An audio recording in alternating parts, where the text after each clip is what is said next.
The world is changed. I feel it in the water. I feel it in the earth. I smell it in the air. Much that once was is lost, for none now live who remember it, 'cause these fellas died out.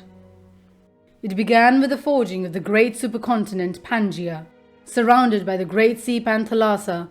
For nearly 1.5 million years they existed in peace. But they were both of them deceived, for more continents were made. Deep under the crust of the earth, in the fires of the mantle, the continents started to break. And one by one, the united lands of the earth fell to the power of the tectonic plates. Laurasia formed the continent to the north. Gondwanaland made for most of the south. With the Sea of Tethys separating them further, geography became legend.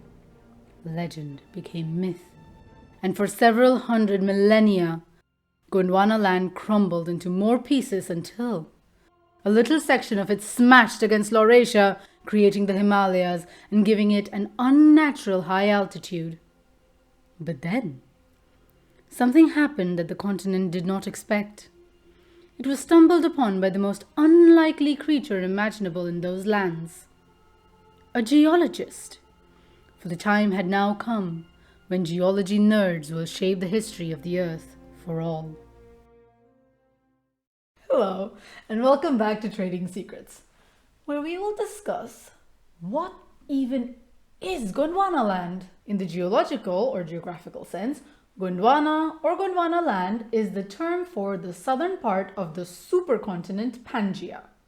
It was also the bigger of the two. But I can't just stop there. I began to dig, as it were, for the reasons behind calling this particular part of the supercontinent Gondwanaland. And lo and behold, I found a connection to the Indian subcontinent. Here, in the etymology corner, Gondwana is named after the central Indian forested region called Gondwan, meaning the forest of the Gond people. One meaning forest, and Gond possibly coming from the Telugu word Konda, meaning hills. But we're not 100% sure about that. But that raises two important questions for me. Why was Gondwanaland named after Gondwan? And who are these people after whom an entire forested region is named? Well, the answer to the first one is pretty easy. British colonialism. Shortly after the revolt of 1857, when Queen Victoria took control over the Indian subcontinent, they were determined to extract every last bit of resources that they could find. And that is what brought them to Gondwan, in search for coal. And find it they did.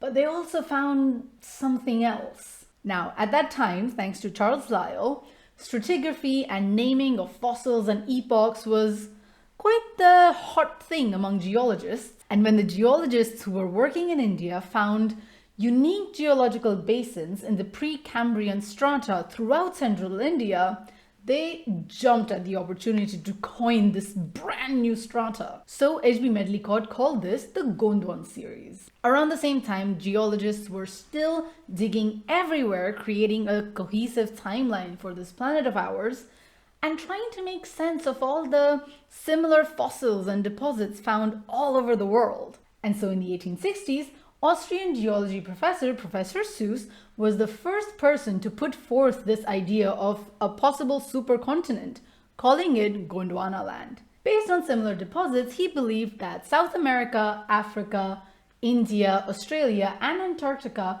were once upon a time connected by land bridges. His conclusion wasn't accurate, but he was on the right track. And then in 1912, Alfred Wegener came along and proposed the one and only continental drift theory, which is basically what I covered in the monologue. Alfie ran with the term Gondwanaland because it was already in common usage by then.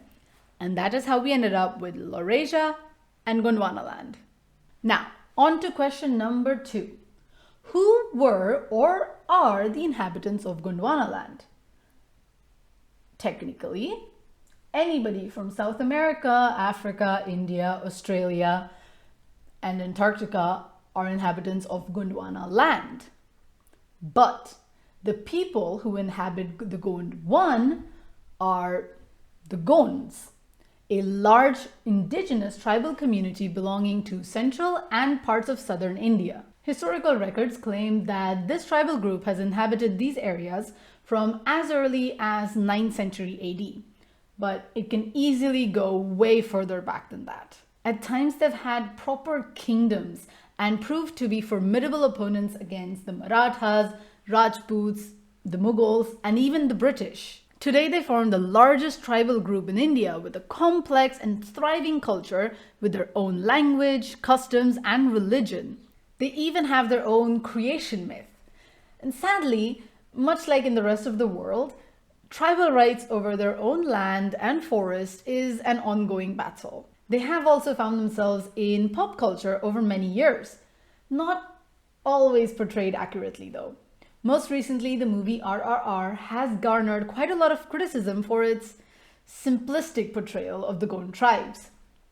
And here's a shocker. Mowgli, yes, Mowgli from the Jungle Book and possibly the village that he returns to later on are all Gonds. Cool, right? I thought it was cool. If you enjoyed this video, please give me a giant thumbs up, leave a comment below, share it with your friends and family or other geography nerds, and subscribe to my channel if you haven't already.